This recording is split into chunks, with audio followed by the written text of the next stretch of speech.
Ustadz,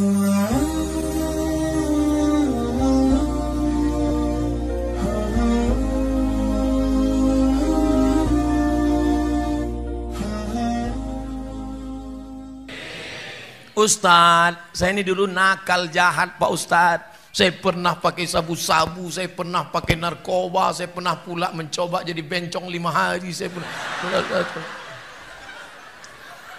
Siapa yang tak pernah berdosa? Kau tak usah ngaku, saudaraku. Kau tak usah ngaku. Bekas sulam alismu masih ada lagi deh. Kau tak usah ngaku cerita masa lalu. Bekas suntik hidungmu yang ditambah kresek plastik itu masih ada lagi, aku tahu. Siapa yang tak punya salah? Tolong angkat tangan yang tak punya silap dan salah. Man kasura kalamuhu kasura saktuhu. Siapa yang banyak cakapnya, dia yang paling banyak salahnya. Di antara kita ini siapa yang paling banyak salahnya?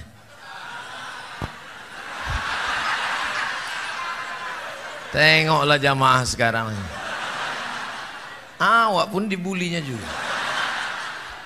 Saudara yang dimuliakan Allah, kita ini banyak silap dan salah. Mamin muslimin yudhnibu dzamban. Siapa yang menjalani hidup ini pernah mencela-mencele, pernah ke kiri, pernah ke kanan, pernah buat dosa, pernah buat maksiat, mandi taubat. Mandi taubat. Summa yatatahhar, mandi taubat. Ustaz, aku tak bisa mandi Pak Ustaz. Wuduk pun tak boleh, kata dokter. Kalau wuduk kena air mati. Tayam. Ada yang bawa tanah, cari tanah, cium dulu, jangan sampai bau kencing kucing. Udah tak ada, baru letakkan. Minta tolong satu Ustaz, pegangkan mikrofon nih. Agak dekatkan ke mulut sedikit. Dah, letakkan tanah di atas koran, tepuk sekali. Habis itu pukulkan telapak tangan. Habis itu hembuskan. Yang kameranya tadi belum hidup, kita ulang sekali lagi.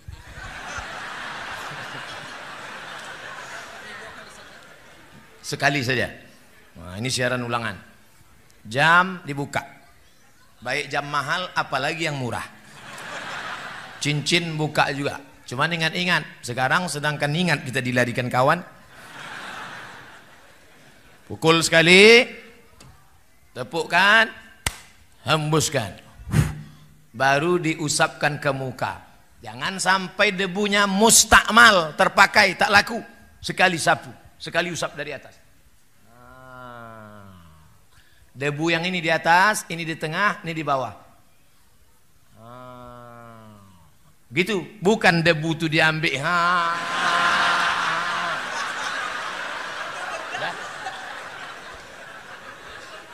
Nah, lalu yang kedua, pukulkan, tepukkan, hembuskan.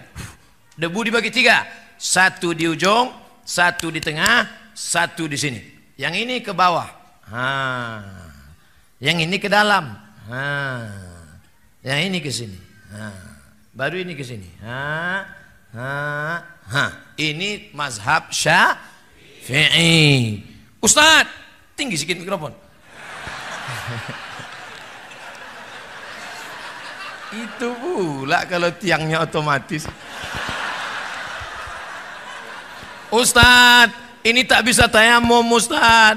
Banyak kabel-kabel. Ada kabel infus, ada kabel darah, ada kabel di rumah sakit. Saudara sakit, gimana Pak Ustaz? Pakai tayamum mazhab Maliki. Maliki tak sampai siku.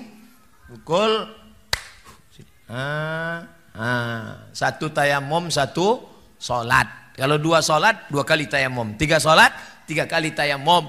Jangan bawakan jeruk sama mangga udang. Orang sakit, habis jeruk itu dimakan orang sehat.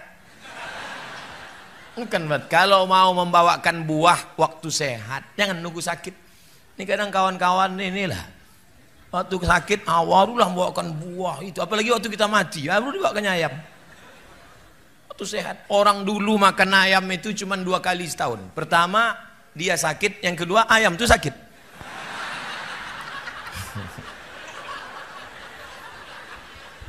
Wajah sekali, tangan sekali, tidak pakai kumur-kumur. Nampak diambil.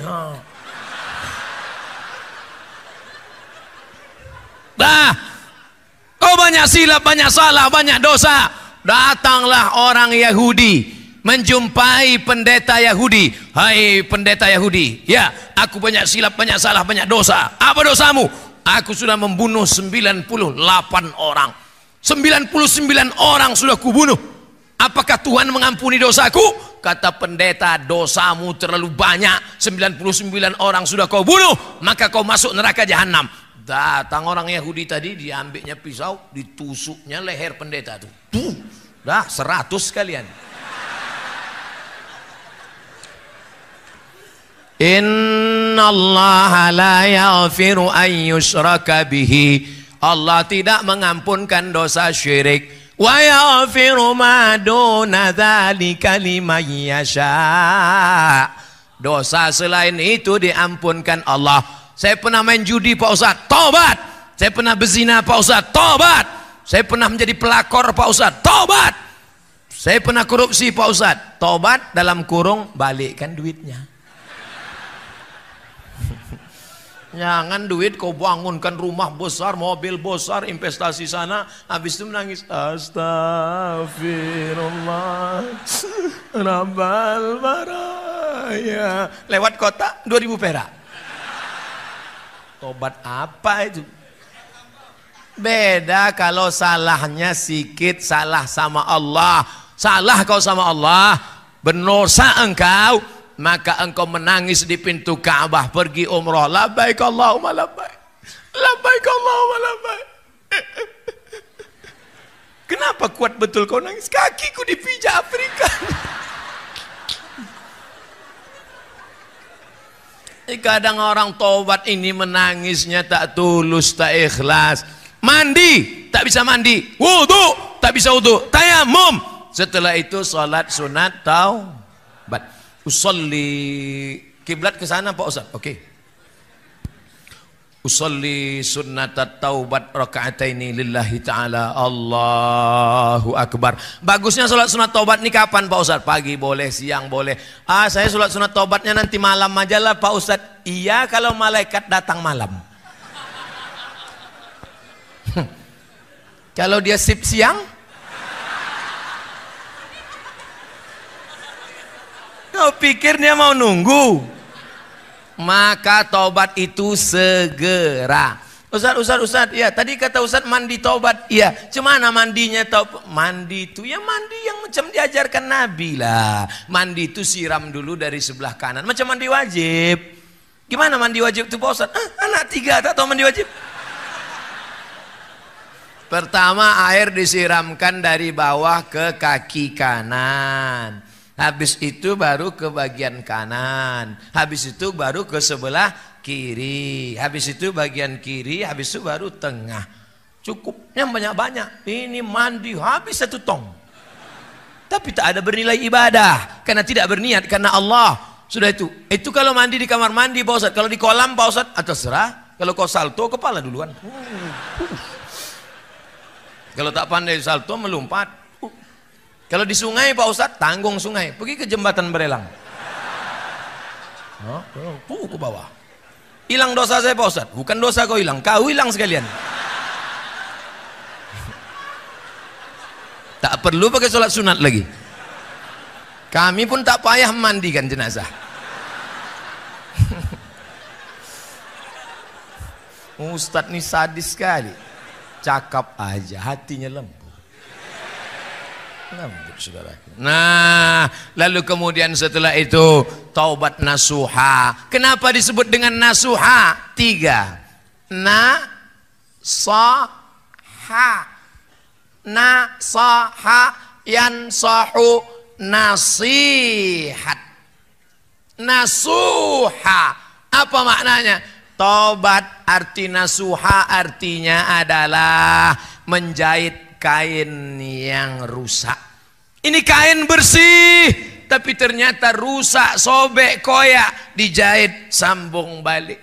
Maka begitu juga dengan hidup kita. Aslinya kita bersih, kita silap, kita salah, kita khilaf, kita keliru, kita berdosa. Jangankan kita, datuk nenek moyang kita Adam alaihis salam. Sejak zaman Nabi Adam sampai Adam Smith. Apa kata Allah? La taqraba hazihi syajarah. Jangan kau dekati pokok kayu ini. Jangan kau dekati pokok kayu ini. Nabi Adam bukan mendekati pokok kayu, malah memakan buahnya. Tapi dia sadar. Apa kata Nabi Adam? Doa paling tua doa Nabi Adam. Bapak ibu tadi baca, Rabbana zolamna anfusana wa illam taghfir lana wa tarhamna lanakunanna. Ustadz, kalau sama Allah janganlah bentak-bentak gitu Pak Ustadz. Saya bentak gini biar supayanya masuk ke tangkai jantung, masuk ke telinga. Tapi kalau doa jangan keras begitu. Rabbana zolamna anfusana wa illam taghfir lana wa tarhamna lanakunanna minal khasirin. Saking kuatnya bini pun terbangun. Abang sholat apa? Sholat taubat. Taubat adinda. Tadi kata Ustaz Somad, taubat yang ditunda sampai besok pagi. Tah matinya bang malam ini.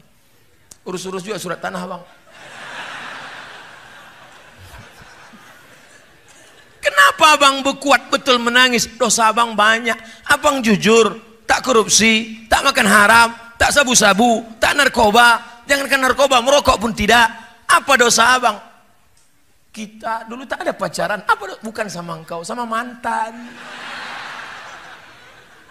Saudaraku yang dimuliakan Allah Subhanahu wa taala, bahwa kita pernah silap, ya. Bahwa kita pernah salah, ya. Siapa yang tak pernah silap, tak pernah salah? Saya tak pernah silap, saya tak pernah salah, saya tak pernah berdosa. Saat engkau berkata bahwa dirimu tak pernah silap, tak pernah salah, saat itulah engkau sedang silap, salah, dan berdosa. Bedanya kalau dosa sama Allah, insya Allah Allah cepat. Tapi kalau dosa sama tetangga, dosa sama kawan, sahabat, kawan sekantor, handai tolan, dosa sama orang dekat rumah, ini sudah datang orang kantor BPN, Badan Pertanahan Nasional, ini sempadan tanah kita, ya pasang patok. Siap? Ya. Pas tengah malam bangun geser. Pak, nampaknya tidak macam yang tadi malam kita susun. Jangan coba-coba tuduh-tuduh ya. Macam-macam fitnah saya, ku polisi kan kau 4 tahun. Tangkap kan, ku laporkan ke Polda. Orang takut. Tapi ingat, ada yang mengawasi engkau. Siapa dia? La ta'khudhuhu sinatun. Allah melihat. Karena kau keras, karena jabatan, karena kekuasaan. Tapi ingat, Allah Maha tahu. Akhirnya tanah yang kau pertahankan 50 cm, 5 meter, kau akan mati juga. Direbut tanah sampai 2 meter, 50 meter, 100 hektar. Padahal tanah untuk kita cuma berapa? 2 meter kali. Saya sudah banyak menengok pemakaman orang kaya. Belum pernah kuburnya selebar lapangan poli. Tetap juga kecil. Kecil. Itulah tempat keabadian. Akhirnya kau akan mati dan dimakan cacing tanah. Dijepit oleh tanah. Habis remuk tulang-tulangmu. Lalu tanah yang luas yang kau kerja cari pagi pulang petang pras keniat banting tulang tunggang langgang lintang pukang itu. Untuk siapa? Tanah yang luas tadi akan dijual binimu. Dia akan pergi ke salon. Sisanya akan diambil anak-anakmu. Tapi kalau sempat anakmu kau sekolahkan di pesantren, menantumu mengaji, malam dia baca Bismillahirrahmanirrahim, Yasin. Aku tak bisa baca Yasin. Al-Fatihah. Fatihah pun aku tak bisa, mati aja lah. Saudara yang dimuliakan Allah SWT. Tapi kalau tak sempat, akhirnya kau akan mati dalam keadaan su'ul. Ada orang minum khamar, duit tak ada, tapi niat tetap juga mau minum khamar. Dicampurlah kopi. Campur kopi, tuangkan spiritus. Habis itu diminum. Bukan mabuk, mati. Begitu diminum, mati. Kira-kira dia mati itu sedang di mana posisinya? Belok yang mana ini?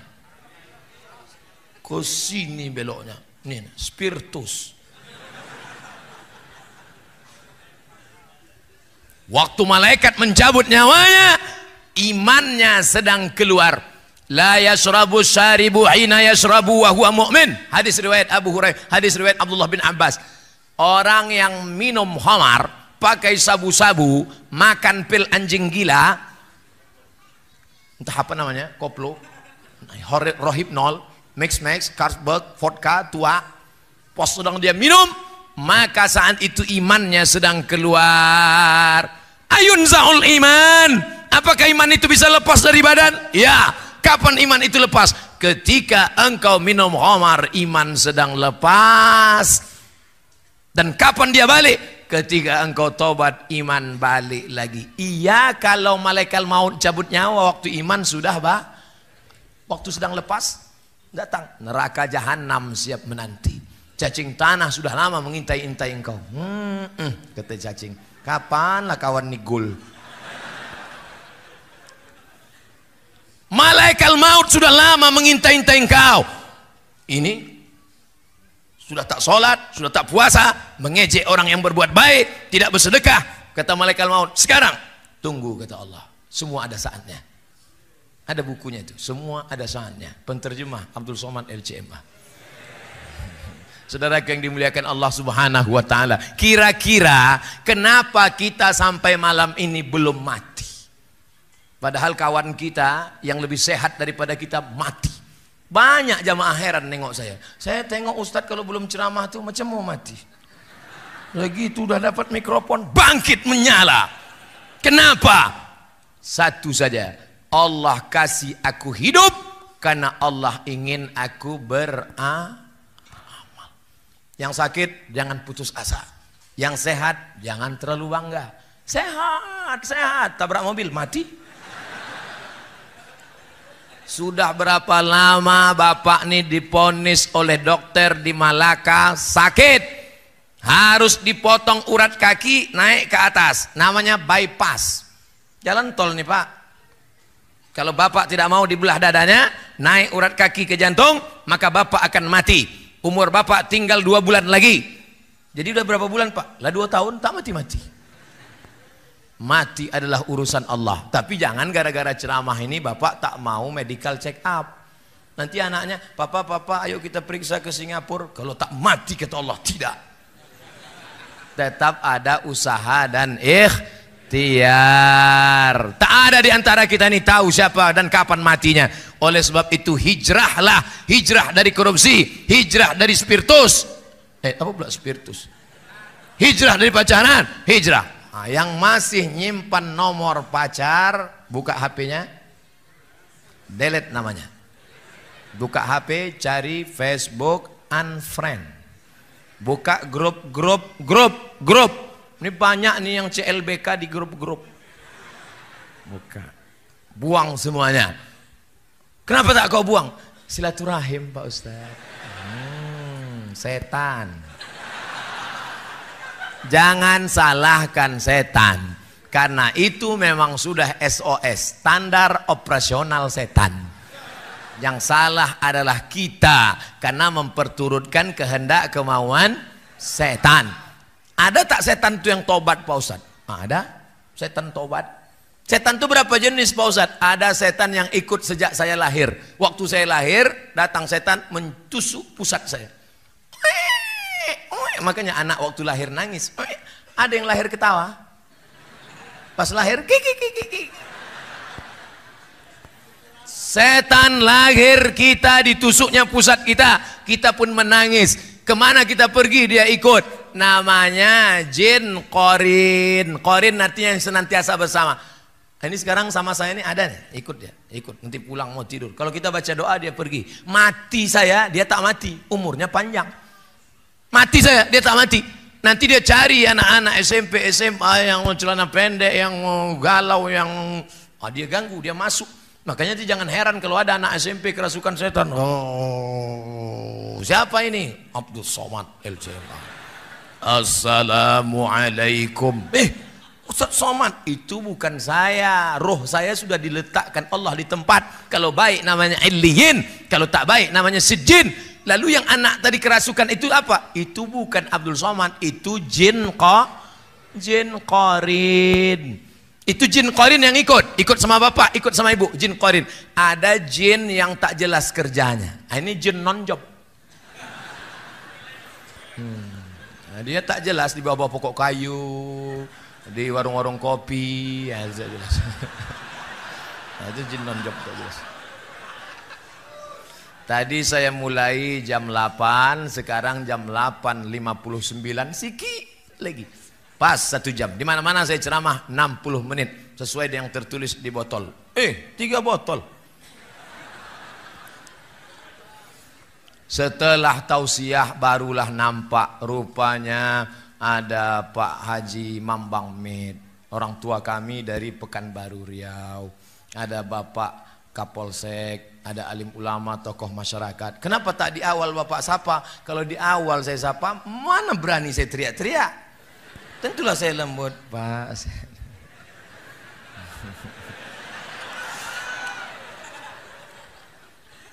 Bapak Ibu sehat semua? Doakan Ustadz Somad senantiasa berada di jalan yang lurus. Kalau nampak dia nanti agak-agak belok, siapa yang meluruskan saya? Jamaah. SMS saya, Ustadz, ku tengok Ustadz agak berbelok ini. Siapa yang akan meluruskan saya? Orang tua saya, Pak Haji Mambang Med. Ibu akan meluruskan saya. Pak Kapolsek akan meluruskan saya. Kita ini tidak selamanya lurus. Kadang kita mencela, belok kiri, belok kanan. Godaannya dulu kuat. Kadang ada kepentingan. Kadang ada tarik-menarik duniawi. Maka kita senantiasa Ustadz dulu yang mengajarkan kami jalan lurus kan? Kok kau ingat? Ini MP3-nya masih kusimpan. Nah, watawasau bil haq. Watawasau bis sob. Sabar itu bukan waktu anak mati meninggal. Sabar itu bukan waktu rumah kebakaran. Sabar itu bukan waktu dompet hilang. Sabar menahan godaan korupsi. Sabar menahan godaan pacaran. Sabar menahan godaan sabu-sabu. Itu namanya sabar. Bro, ayo kita pesta sabu yuk. Haram. Aku sedang berada di jalan yang lurus. Jangan kau ajak aku belok kiri, belok kanan, lurus. Sikit aja kita belok. Sikit pun tidak. Aku yang bayar, ayolah.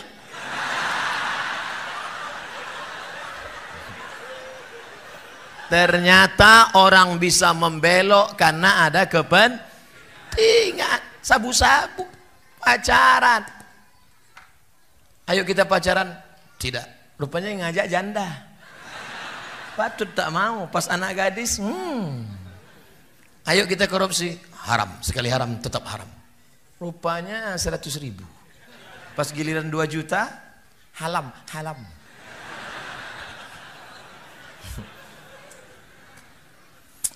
Bagaimana cara seorang anak dan seorang istri menasihati bapak dan suaminya agar rajin ke masjid?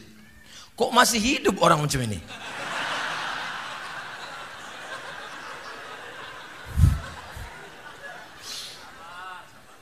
Orang begini masih dikasih hidup supaya kita dapat amal soleh memberi nasihat.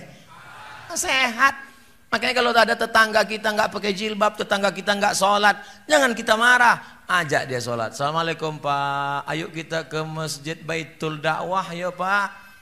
Kau belum lahir, aku udah nyumbang semen di masjid itu. Saya kok ajak, aku dulu yang meletakkan batu pertama masjid itu. Tapi kau balik sana.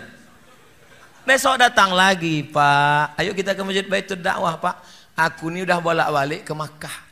Ini keningku ini hitam di Masjidil Haramnya. Saya kok ajak aku. Berhenti kita ngajak dia? Tidak. Hari ketiga datang lagi. Pak, ayo ke masjid Pak. Nanti kalau bapak mati tak ke masjid, kami campakkan ke laut. Mudah-mudahan suami-suami yang belum ke masjid balik dari sini ke masjid. Kita doakan sama-sama. Ala hazihin niyah al-Fatihah. A'udzubillahi minasyaitonirrajim. Bismillahirrahmanirrahim. Alhamdulillahi rabbil alamin. Arrahmanirrahim. Maliki yaumiddin. Iyyaka na'budu wa iyyaka nasta'in. Ihdinas siratal mustaqim. Siratal ladzina an'amta 'alaihim ghairil maghdubi 'alaihim waladdallin. Amin. Itu kalau udah dipatihahkan itu 2 kemungkinan. Kalau tak ke masjid, digotong orang ke masjid. Sholat jenazah. Ngeri-ngeri sedap ibu kan? Oh